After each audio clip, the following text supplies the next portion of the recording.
Thanks for joining me here on the Chris Spangle Show. I really appreciate you spending some time with us today. Obviously, it's been a difficult week for many people. It is, what day of the week is it? It is Wednesday. So we're almost a week out from Charlie Kirk being killed by an assassin. Looks like it was politically motivated.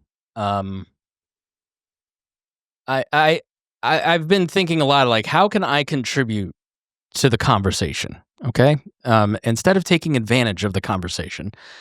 A lot of people want to litigate Charlie Kirk's life. A lot of people want to litigate the life of the assassin. A lot of people want to do all kinds of things, right? I didn't watch Charlie Kirk. We have two very different approaches. I don't know that how much it matters at this point in terms of him as an individual, but what I have noticed in the conversations is that people want to speak up now. They want to talk about religion. They want to talk about politics. They want to engage in the debate. They want to have some courage in having public conversations around things, but they don't quite know how. The other thing is people are bemoaning how uncivil things have gotten in our society and in terms of talking about these things. So I wanted to have a conversation with my friend Jeff Worrell. He's a city councilor up in a town called Carmel. It is an affluent suburban area of Indianapolis, and it's actually a great city. And people who live here locally are going to call me a traitor if you don't live in Carmel, but I really like Carmel, and it's because of Jeff. Jeff invited me up to be on a podcast years ago, I think to talk about libertarianism, and we just built a friendship, and Jeff over the years has been building this project called Project Civility. It looks like Project Civility. I guess this is the same word. I don't know. We get to that at the end because I'm thinking he's saying project like he's Canadian, but it's so... He's got a civility summit coming up in a week, and I wanted to invite him on just to talk about what is civility, what are the rules of the road, and I think you're going to be surprised because so many people think civility is just shutting up, being quiet, being polite, being kind, and not hurting people's feelings. And it's actually the exact opposite.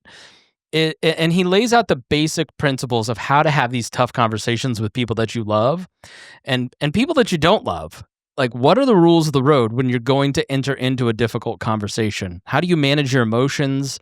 How do you walk away without killing each other at this point? There's a book by James Davison Hunter called Before the Shooting Starts that I started reading this week. And it basically is a book that's kind of along these lines, and it takes abortion and it tries to diagnose the structure of the conversation around abortion and kind of saying if we don't get this together, the shooting is going to start. And we're at that point. We're at the point where we're shooting each other over opinions. And I think that's absolutely horrible. It doesn't mean that we're going to get better speech. It doesn't mean that we're going to get better outcomes as a country. It means things are going to get much worse. It makes us prey to people that want power. And if we don't have civility and some basic rules around how to have these tough conversations, we're going to be much weaker as a country, and we're going to be much poorer in spirit as a people. So thanks to Jeff for coming on. You can find out more about his summit and his project and his articles in the show notes. I invite you to do that.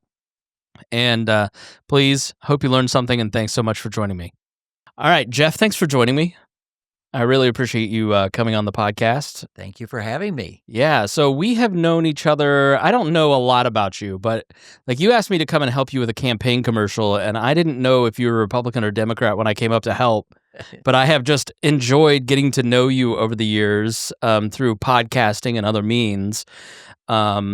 Why don't you give the listeners a little bit of an introduction into who you are and what you do on a daily basis? Sure. So, but actually, your reputation preceded you. So I chased you. I wanted to meet you. So I'm now in my third term on the Carmel City Council. Yep. So I'm in my 10th year. Okay. But before that, I got to know Mayor Brainerd, and he put me on multiple boards and commissions, and I was heavily involved in the Carmel Redevelopment Commission. Gotcha. And that was all the building and everything that we've done over the last now it's 26 years. Yep. Go ahead. Yeah. So I did that, but the way I got to know him was I owned a business and I located it in Carmel. And so, you're going to chamber of commerce meetings and all of a sudden I'm sitting next to the mayor and we get to talking, and I was heavily involved in a lot of volunteerism, Yeah. having worked with the previous mayor for Carmel Fest and that kind of thing. And it just evolved. I'm grateful for the opportunities that Mayor Brainerd gave me because I learned what government and municipal government specifically was all about. And I remember him saying often, when you hear the negative and people, oh, I can't believe you did that, or what's Brainerd up to, he always told me, we're doing what he believes is what's best for the community and for the citizens. And I know a lot of people may not believe that, but he told it to me over and over again to where I absolutely believe it. That's one of the reasons that I wanted to have you on for a long time, because having started in local talk radio and working in local politics and working around journalism, what you see online is so different than what you see in real life when it comes to government. It's more Parks and Rec than it is House of Cards by far. But I do feel like the online discussions are starting to infiltrate, and I'll ask that in the next question. But for people who don't know, I grew up not in Carmel. We never really went to Carmel. Carmel here in Indianapolis. This is sort of a nationally reaching show. Here locally, it's like where all the rich people lived. And it's like, and that just breeds jealousy and resentment. I'm like, forget Carmel. Yeah. But then I meet you, and you're like Mr. Carmel. You're the champion of Carmel, and kind of explain, here's all the great things about Carmel. Invite me up to Carmel. I'm like, all these third places that have developed, the sense of community that is here, the stability. I think it's been really interesting. So I want you to please explain what Carmel is for those who aren't around here, and then give the pitch for Carmel. Sure. Give us a little context. Love doing that. So the first thing I would say about Carmel is the people in Carmel, and we now have generations of Carmel citizens who, young people who return home, raising their families. That's a beautiful thing. But the people in Carmel are passionate and care deeply. Carmel in the old days was known for its schools. The leaders at the time said, this is what we're going to focus on. We're going to make the schools and the product of our schools the best that they can possibly be. And so that gave us an edge, allowed us to really start to excel in other ways. When Mayor Brainerd came in, he had a vision for Carmel. And I bought into that vision pretty quick because I remember Main Street, when there was an old factory that had the big steel beam out the side where they would have a crane thing, and it was a T-shirt store. And all the single-story cement brick buildings. And when he started, well, actually, I'll tell you a story. So in 1994, when Mayor Brainerd won election and came into office in 95, I was president of the Carmel Chamber of Commerce. And in those days, we met in this dilapidated old farmhouse, not dilapidated, but an old farmhouse. We kept it up, but it was an old farmhouse from the 1800s right on Main Street. And the board, we would have board meetings, and we met up in the attic. So Mayor Brainerd says, I want to come talk to the board of directors for the Chamber of Commerce. That would be a normal thing for a new mayor to do.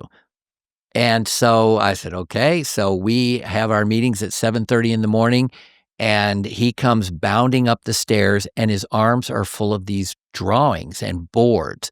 And around that huge oak table were the bankers and the lawyers and the business owners and the intelligentsia of Carmel back in 95. And so Mayor Brainerd starts talking about how he's going to rebuild downtown. And he is showing pictures of what downtown Carmel could actually become. And I remember he had a drawing of an archway over one of the streets, and he called it the Arts and Design District. But he was just on and on and on. And when he left, the meeting was over. People asked their questions. When he left, he had so much energy. It was like just air was sucked out of the room. And everybody around that table looked at each other and said, this man is crazy. This will never happen. And he had even actually mentioned, and I want to tear this building down and put up what is there now, which is a live, work, play unit. Yeah. So it was, no one believed it, including me. I did not believe that it was possible. So here we had a man who was willing to set a vision and then do what he thought needed to be done in order to achieve that vision. And it wasn't always easy. And, he had to be a strong will and all that kind of stuff. So what I think now is people really appreciate what they have. Yeah. And they're grateful for where they live and that there are so many benefits to living in Carmel. But it's for everyone. It is, we have housing, could it be cheaper? Yes, but because of Carmel's success, land prices tend to go up. Yeah. But it's culturally diverse, and it is, we have 109 languages in our high school. Yeah, I think 30 years ago you would describe it as like rich white man Republican, and it's changed a lot. Yeah. It's evened out a lot because everybody wants security. Everybody wants good schools. Yep. And we go to Carmel a lot because of things like the Christmas market. Yeah. And I think what Carmel has done here locally because of that vision, and public spending, we're not going to get into all that, but what you have done, I think, is set the template for all of these other places. Like I grew up in Plainfield. Yep. So I've paid attention to Plainfield a lot over the years. They have Carmelized themselves, right? Greenwood, Right. People don't, I think, pay attention. Like schools are all pretty good in the suburbs now. It's sort of even. People don't pay attention to taxes as much as you'd think. So they go, well, yeah, this town has a water park. Yep. This town has a Christmas market. This town has that, right? And so that competition, I would think, for you guys has been growing because of the vision of community. Let's make this a community and connect it together instead of just sort of being an unnetworked group of subdivisions. That's correct. Absolutely. Yeah. You're spot on. And we welcome the competition. A rising tide floats all boats. Yeah. The other communities in Hamilton County are absolutely on fire, and I believe they're following the Carmel roadmap. We build a lot of public spaces in order to encourage that connection where I might go to Midtown, right in the heart of Carmel, a big green space surrounded by restaurants, and see my neighbor who I can't remember the last time I saw him at the mailbox. So that has been really a key factor of the way we build our infrastructure that includes public spaces, public amenities, beauty, art, other things rather than just putting up a structure. I grew up in Plainfield, suburb of Indianapolis, moved to Greenwood area, was there for 15 years. Now I live in downtown Indianapolis. Okay, we were trying to find a place to live in 21, and it was really hard. And people think where I live is super dangerous, so the rent is cheap. It's actually really lovely. Like the perception of my parents and her parents and our friends and us at the time was like, if we move to this part of town, we're going to get shot. Everything is going to get stolen. Our kids can't play outside. What I found is city living is so communal compared to suburban living. It is. And you nailed it in that. It's like you never see your neighbor at the mailbox. We walk to church, and on our way to church, we wave at 7 people that go to church with us, right? Like, we've made friends. Rose, last night, we hadn't seen each other in 3 months. She had her baby. We had our baby. We're catching up. There's interactions that you have when you live where we live because of walkability, local restaurants that are within a walking distance. It's kind of the 15-minute cities concept. And what I find interesting is that Carmel has taken that mentality of you don't have to be a stranger in the suburbs. That's right. And applied it. And I'd love for that to flourish because part of why I think we are there's so much incivility right now. We feel super isolated. We're lonely. We're not having the conversations that we may have had 30 years ago, 50 years ago. There's no Sertoma clubs. There's no Lions clubs. Everybody's doing travel ball instead of Optimist ball.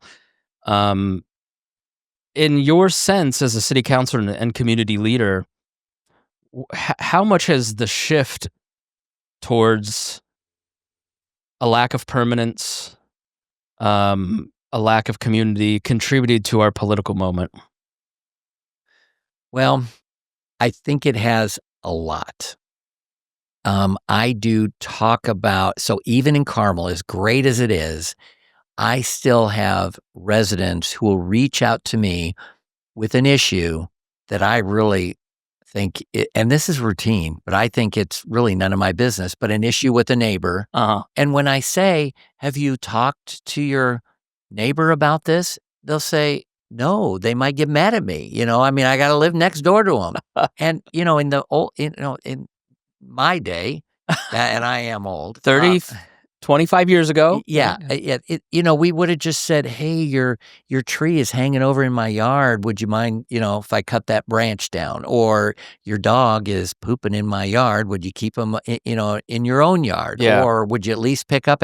It's these little things. So that is a function of the fact that there is this isolation and a fear that if we disagree, you're not going to like me anymore. Right. Even if it's something as simple as a tree, just some issue about a tree that could be easily solved over the back fence by talking about it.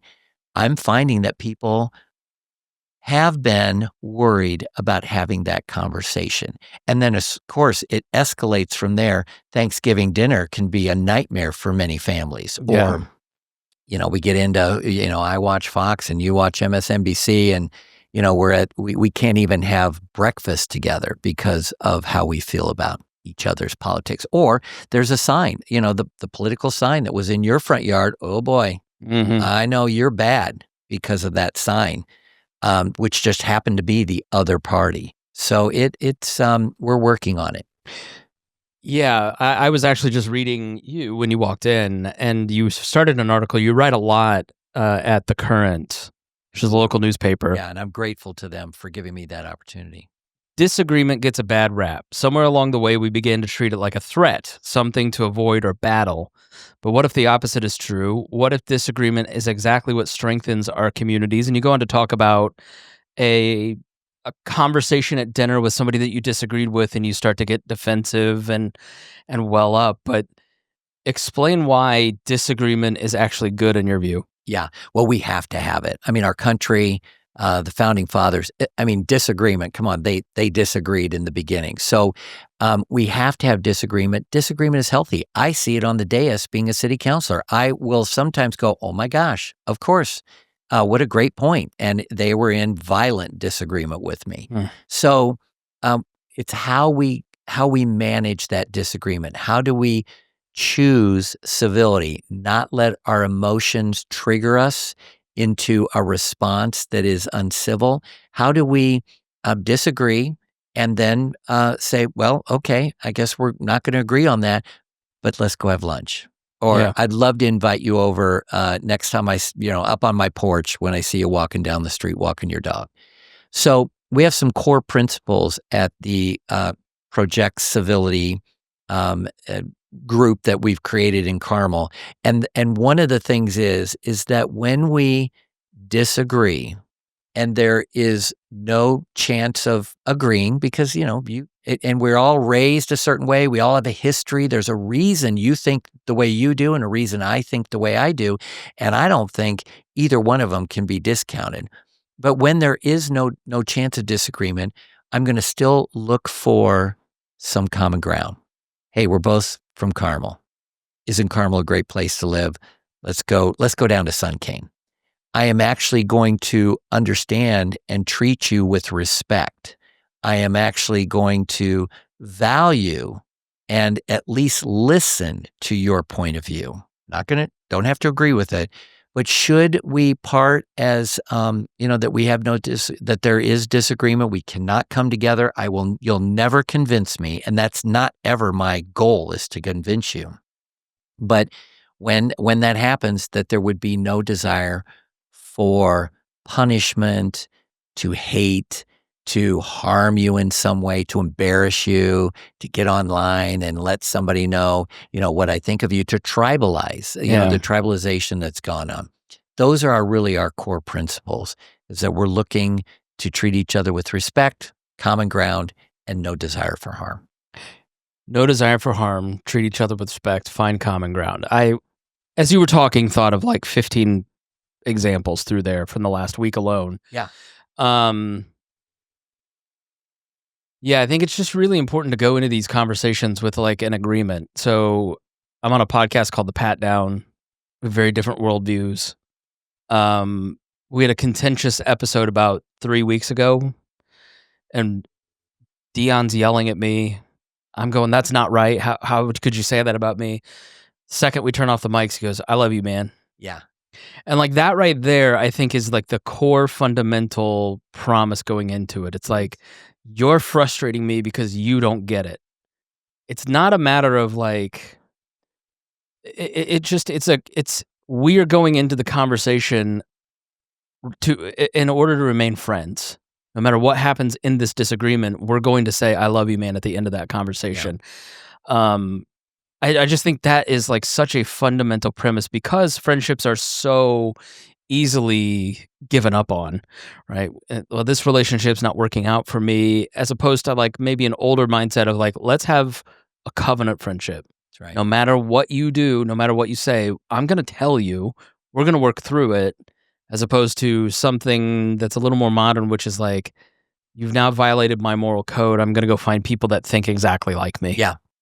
That's exactly right. Yeah. It is, that really is one of the basic parts of this is that even if I can acknowledge your point of view, even though I don't agree with it, but I could acknowledge it. And instead of sitting there going, my next thing I'm going to stab you with, I'm not even listening to what you're saying. Yeah. I think understanding that, man, Chris, there's a reason you feel the way you do. And there's a reason I feel the way I do. If we can accept that, not agree with it, but accept the fact that there's a whole history of how I was raised and my parents and goes back to their parents or whatever, or my schooling, my education, whatever it is, there's a reason I'm thinking the way I do. And so if I can have some empathy for that and say, okay, I get it, don't agree with it, it makes the conversation go so much better. Yeah. And then being able to just manage your emotions if I'm getting frustrated, to understand that's my problem. That's not his problem. That's my problem. Well, do you think that like sometimes people engage in a way like yesterday, I get called names all the time by a bunch of different people. Yeah. I mean, it's just part of public life. But I really try hard not to project onto other people like, look, you idiot. Yep. I think you have to really commit to not inflaming, not trying to like, you can hold your position without trying to inflict pain on other people, which is that second part, which is do no harm in the conversation. Right. But now there are multiple examples of friends who, and I have one, who like to debate, like to banter and roll around in the mud of ideas. And there's nothing wrong with that because we understand, and we are going to say at the end, I love you, man. And we're going to go, get a bite to eat. Yeah. So I'm not saying we don't ever want to have those really fierce, intense conversations, but we have to keep everything in context. Now, if it's my neighbor or my uncle and they're coming at me with a political viewpoint or a neighborhood viewpoint, or they are, want to stir the pot, there are multiple techniques out there of how to rise above the emotion and handle those conversations. And that's one of the things Project Civility we're working on is to, create many workshops, how to disagree better, how to, depolarize from within. There's lots of that out there. I'm finding people want to be reminded of it. What are some techniques? What are some strategies to listen, then acknowledge the other viewpoint, then maybe pivot and then provide your perspective. Yeah. Do you have any tips, techniques, or recommendation of resources? Because I'll get to the retreat next, but part of why people want to retreat or don't want to engage is that feeling I'm going to be abused. I'm going to be, and I'm not going to have the facts to back up my point of view. Like this person, every time we talk about it, just starts yelling. Like, how do you deal with that person that's just like difficult in conversation, or where can you point them to learn more? Right. So there are lots of techniques, and I'm not advocating any one thing, but one of the things that you might consider is if someone isn't going to engage with you in a thoughtful, civil manner, then why bother? Right. Why engage? If your uncle, and I always go back to this because people always ask me, my uncle, at Thanksgiving, he always wants to start bashing on so and so.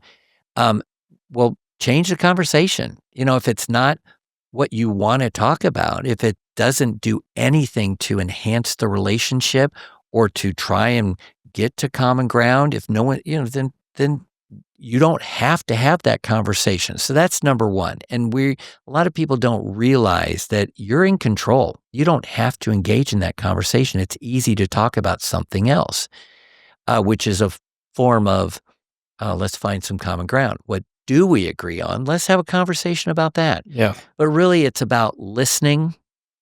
It is about acknowledging that I understand the way you think and why you think that way without agreeing, but to acknowledge, okay, you're important. You're a human being. Your opinion is as valuable as mine.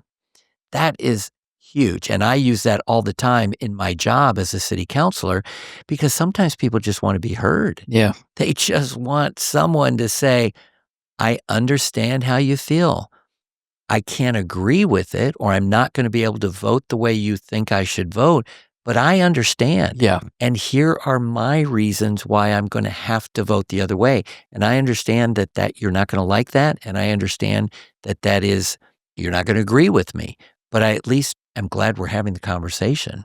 So listening, acknowledging, and then trying to easily pivot to your perspective without the hammer, without the, well, I heard you say that and that is not true. And, keeping the emotions at a level that is more manageable, unless that's what the relationship's built on and you enjoy it. So and there are people like that. I mean, I literally have one where we have no rules. This is Indiana. We have those rules. If you're like from the East Coast, like my friend Brian Nichols, we argue all the time. He's from Philly, New York. Like that's his love language is arguing with me, and you vice versa. It. Yeah, and you have empathy for that. Yeah, and that's part of his. Because we're going into it. Dion, Pat, Brian. Dennis, we're going into it to argue, to learn from each other and be shaped by their point of view. Yeah. And that's a lot of fun and very healthy and what our country's built on. And that really isn't that's not being uncivil. Yeah. So it's really the waiter did not refill my water glass as many times as I thought he should. And so I'm going to get online and trash the entire restaurant. And I'm going to broadcast it to anyone that can read my post. Or that because you watch Fox News, I can't let my kids come over and play with you, your kids, or, that kind of stuff. That's what we're trying to disagree better. Okay, so a common critique of civility, and I guess we probably should define it. Why don't you define civility? What is it? Well, the way we are defining it, and I kind of mentioned that a little bit earlier, but we are, so when we are going to have an interaction, and it's one that we expect, not like what you're doing with your friends, but there's going to be an interaction. I'm going to approach you, and I'm going to, first of all, accept that you're a human being. You have value. I need to respect you. And I need to appreciate that you have a history and a reason why you think the way you do. Number two, that I'm going to try and find some common ground, any bit of common ground, anything that will give us the basis for creating a relationship or for enhancing the relationship or not making it about just duking it out and trying to fix you. I can't change the way you think. I can only change the way I think. So, and then the third one is that we desire no harm. And I'm telling you that I almost cringe when I say this, but it's not to punish, embarrass, or, just make a fool of you or broadcast to the world how bad you are. Shoot you. Yeah. And I mean, did we have to say that, but not shoot you or stab you or whatever the worst thing that we've seen lately. And then the fourth way that we are defining it is that we, as a core value, are nonpartisan. We don't care about your politics, but we're not going to shy away from politics. So if we see something we believe is uncivil, we're still going to approach it in a respectful manner, but we are not, all this are bad and all that is good. We're not any of that. So that's how we're defining civility. Now, there are books written that go into much more detail. Yeah, and one of the common critiques of civility is that it is a tool that people will use to keep systems, like let's say white supremacy, just be quiet, don't talk, so keep it civil, don't be radical. But that's not exactly what I hear you saying. What I hear you saying, and I'd love for you to address that, like the critique from radicals about civility, saying like you're really just trying to keep everybody polite instead of Nope. like you're violating my values, you deserve to be punished. But what I hear you saying is actually like have courage. Don't just be a wallflower. Don't just always retreat. But like we should come at it and go, you think I'm a white supremacist. I think you're this. Let's argue those things out. And maybe you're not even going to come to a conclusion, but at least you've put it on the table to have a discussion about it, which is so much more brave than like disconnection in my viewpoint. That's exactly right. One of my heroes, Daryl Davis, he's the founder of the Pro-Human Foundation. He makes it his mission he's a black man, makes it his mission to go out and find people who hate blacks. He's got started with the Ku Klux Klan. He befriended the Grand Wizard or whatever that person is called, and they are now good friends.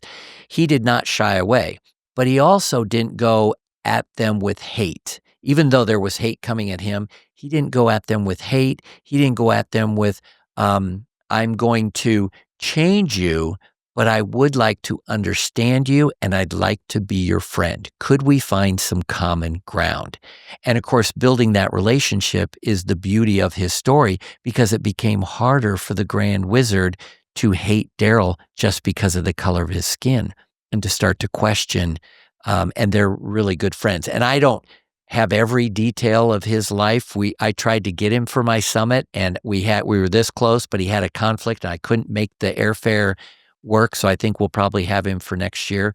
So, and I can't remember the question. I'm so sorry. Yeah, well, I think if you go into it and like, all right, we need to recognize someone's fundamental humanity, and that other person isn't recognizing your humanity, then you disconnect. Yeah. But at least you've put it on the table and had the conversation. That's right. Like I will, for Miss Pat said, like sometimes you just got to call the family member a racist, put it on the table, and let them deal with that. Because if you're not blunt, then they're never going to learn. There's never going to be that discussion. And I've thought a lot about that, and I get that from different points of view, because like but I think you've got to actually have courage to have the conversation. Civility is not just being a shrinking violet. It is not. Great point. It is not about being polite or being kind. There are a lot of polite people who are very uncivil. Yeah. But what I might raise as just a concept is that instead of saying you're a racist, I might approach it with, please help me understand why, because I'm a black man, or why, because my friend over here is black who you don't like. Why do you feel that way based on the color of that man's skin? Why do you why do you talk about black people?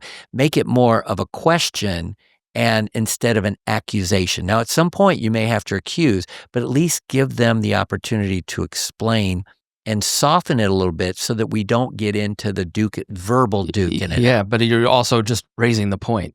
Like, hey, we don't do that. Like, help me understand this. Why do you think this way? Yeah.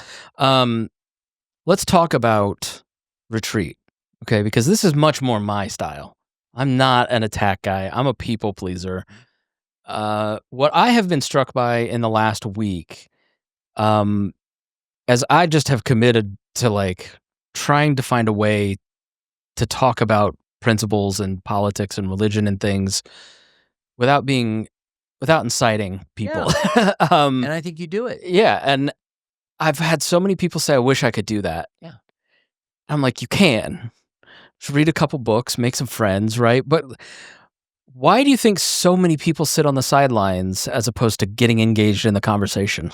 Well, I think it's no different than being afraid to talk to their neighbor about the tree. They're afraid that if they disagree, then they're not going to like me. They're going to get mad. They're going to get angry. They're going to, retaliate. They're going to do something to me next. I mean, everywhere you look, there's retaliation. There is a consequence to the disagreement. And that's what we've got to get away from. That's what we're trying to talk about at the upcoming summit is that,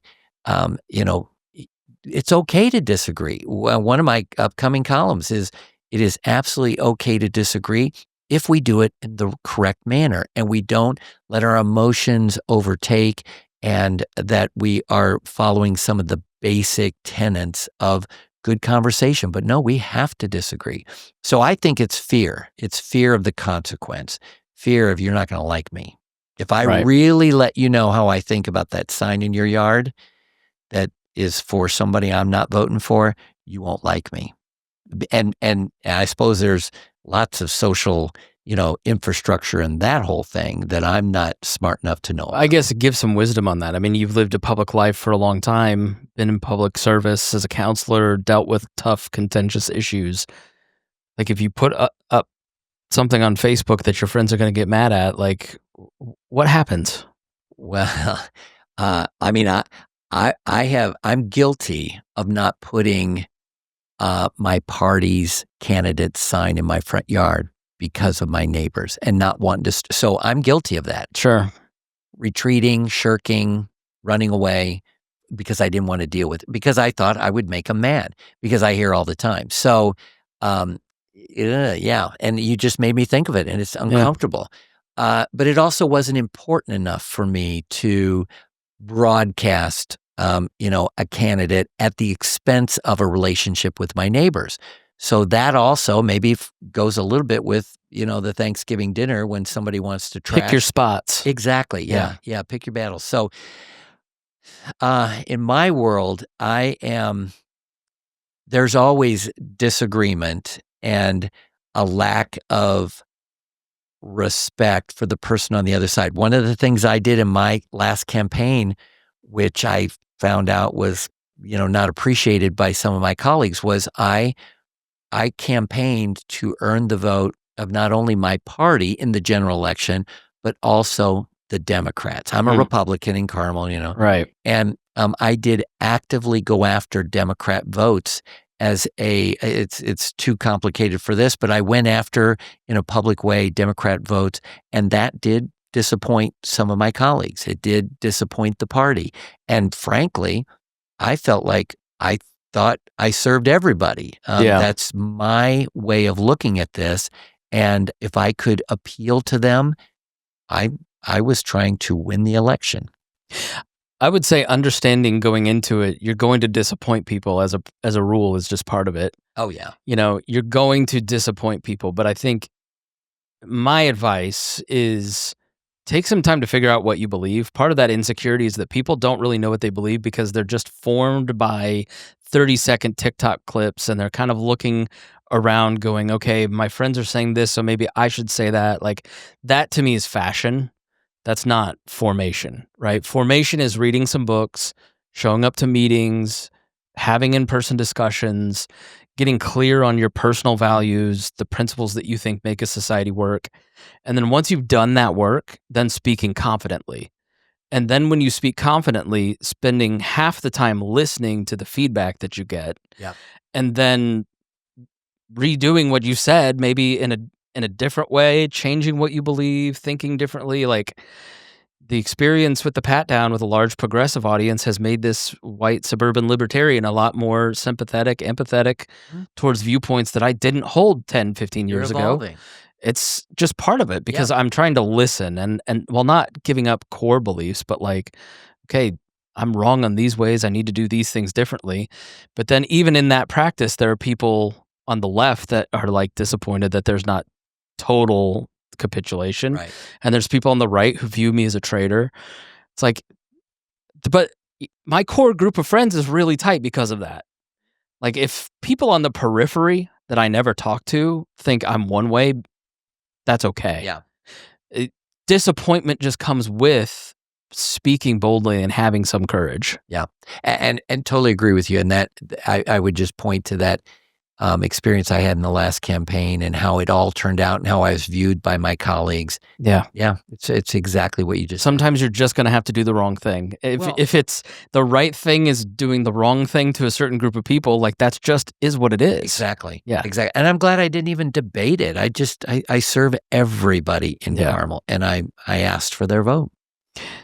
Yeah, Carmel, when Brainerd stepped down and had a pretty brutal mayoral race, got uncivil. Is part of this project a response to that? Absolutely. Okay.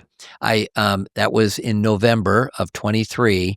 I picked up, I don't even remember how I found this book, The Soul of Civility by Alexandra Hudson. Yeah. But I found it, and what caught my attention was the subtitle, Timeless Principles to Heal Ourselves and Society. Yep. And I was feeling a little wounded because of that experience that I had and seeing what all happened and just seeing the vitriol around that campaign that I wasn't used to in Carmel. That was my third time running for office, primary and general, and I just don't remember that in the past. Yeah. So I start reading this book and oh my goodness, this is a roadmap, and I need my community to read it with me. Yeah. So I invited Alexandra to the library for an author talk, which we do at the Carmel Library. Yeah, and just to let people know, I interview a lot of Young Voices people. Lexi's one of the original Young Voices people, and libertarian and writes Civic Renaissance on Substack. Yep. We go to church together. I mean, she's become a friend of both of us, and her book is fantastic. It is absolutely fantastic. I tell everyone who will listen to me, read the book. Yeah. And because it is practical, it's pragmatic, it's a roadmap. There were things in there that hopefully I'm espousing now. And hopefully she's proud of me, but I'm a student of Lexi's book and Lexi's work. So you had this book study, and was it like 400 people showed up to the first event? I set up 35 chairs and 370 showed up. It was unbelievable, Chris. I could not believe it. So that right there told me, number one, did Lexi do a great job? But number two, that told me people are hungry. And they wanted to talk about civility. They wanted to know how to be civil. They wanted to know how to build civility, how to get more civility. And that was, frankly, the problem with the next day. Because my email blew up, my phone blew up. We've got to do this. We got to do that. You should do this. You should, we got to go to the school. We got to get the faith. Blah, blah. And it was overwhelming. And so we had to back up, kind of pause, and build an organization. So we built the Carmel Civility Foundation, Inc., created a board of directors, committees, a program called Project Civility. We have a consumer brand, Be Civil, which we're on, putting on T-shirts and hats and water bottles and all that kind of stuff in order to sustain the, the foundation. And we then had the crazy idea of taking what we learned in Carmel and taking it nationwide. So that's what we're working on right now. Yeah, and so you have a Civility Summit coming up. And so if you're one of these people who's listening to this going, I want to build those muscles, this is a good place to start. It is. So I'll tell you what, we kind of have two tracks. And yes, to that question, but during this last 18 months, I had to keep the concept of civility alive in Carmel while we built the infrastructure. Right. So we started talking about and writing the columns and producing videos and speaking at churches and Rotary and all those kind of places, talking about the tenets of civility. How can we be more civil in Carmel? And I did get an email like, why are you running around saying Carmel isn't civil? And I'm like, I never said that. I'm just saying we can do better. You will be misinterpreted. Yes. No matter how clear, no matter how long you spend on the grammar, you will be misinterpreted. That's right. Accept it. So one of the things that has happened during these 18 months is a city councilor, I get emails all the time from people who want to share their opinion with me. Yeah, of and course. tell me that I've made a mistake or they disagree with me. And what has started to happen, and now it is very common, I will get an email. Instead of calling me an idiot, they'll say, I want to disagree with you, Nice. but I am aware of your civility initiative. I support it. And so I'm going to, they'll show empathy. They'll say, I know this is a hard decision, but here's my opinion and here's why I think you're making a mistake. I love that. Yeah. I had never received anything like that in the past. So there were some folks in Colorado, thanks to Lexi, who, when they reached out to her, she said, well, you got to go talk to the folks up in Carmel. She connected us, and now Colorado Springs is doing some of the same things that Colorado's, Nice. and we've created a civility city. And so then we decided, well, let's share it with the country.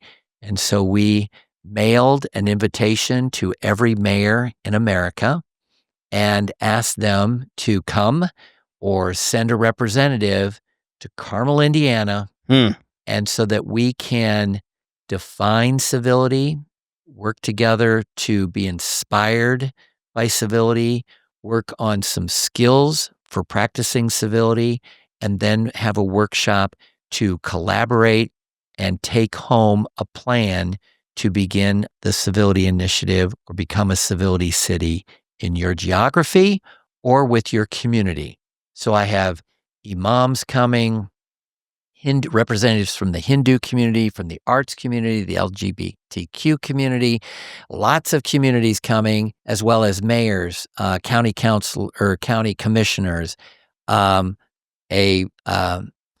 congresswoman, we have a state representative coming. So we from all over the country, and we're going to hopefully create a network of people that leave Carmel after the summit, which is not this coming weekend, but I should say September 26th and 27th, and send them home. And hopefully we will all work together to change the language, change the way we disagree with each other. So you don't have to be local to go, but No. If you are local, they're go. more likely to come. But how can people find tickets if they want to come and get involved? We still have seats available, and so you go to Project. You notice I'm saying project. I know, and it really annoyed me in the beginning of the podcast, to be honest with you, but then I figured it out kind of once we got to Project. All right. So I was like, does he know that it's not Project? Well, what is he, Canadian? Yeah, that's right. Yeah. Hey. But I wanted to be civil. Yeah, thank you. You're a guest. I didn't want to insult you by pronouncing your own project wrong. So the, the effort is Project Civility, but we're, turning that into an action, and we're going to project civility. So projectcivility.com. Yeah. Go to the summit page, and you can either sign up for just Friday night, which is a fireside chat with former Governor Mitch Daniels. Oh, nice. And Lexi. Yeah. And I'll be moderating a fireside chat. That is on Friday night at the Fire Buffs Museum in Carmel. All the details are on the website. And if you want to do the whole conference, you can sign up for that. It's Friday and Saturday, where we hope to turn you into a civilian. No, I shouldn't. So too far. Too Grammar nerds are going to be out for your head. Yeah, that's right. So we'll work on building a network. All right. Well, if people want to get in touch with you personally and ask questions, please leave them with a final word and then tell them how to get a hold of you. I love the conversations. There is a way at projectcivility.com to just engage with me, and I promise to call you back or email or whatever information you give me. My email is Jeff, WORRELL @projectcivility.com. My phone number, 317-696-0162. Happy to speak to you and would encourage you to get involved. All right, Jeff, thanks so much. You bet. Thank you for having me, Chris. I'm grateful. My pleasure. Yeah.